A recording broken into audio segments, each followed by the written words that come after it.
Farzand otani kir bo'lgan kiyimini keliniga, ayoliga beryapti. Mana bu dadamning kiyimlari, shularni yuvib dazmollab qo'ygin deyapti. Ishga ketgan. Ota bu anchadan keyin bir hovliga tushib o'sha kir mashina turgan joyga borib qarasa, kelini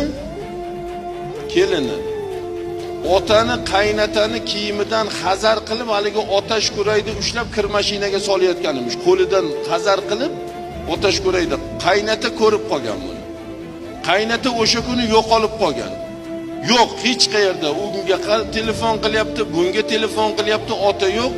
Bir hafta 10 kundan keyin qarasa, ota qariyalar uyiga borib qo'nim topdi.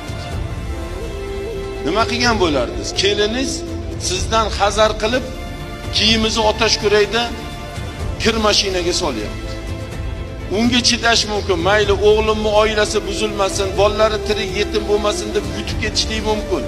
Lekin o'g'il sizda xotiningiz otangizdan hazar qilib, sizni boqqan, sizni yedirgan otangizdan hazar qilib kiyimini otash kurayda kir mashinaga solyapti.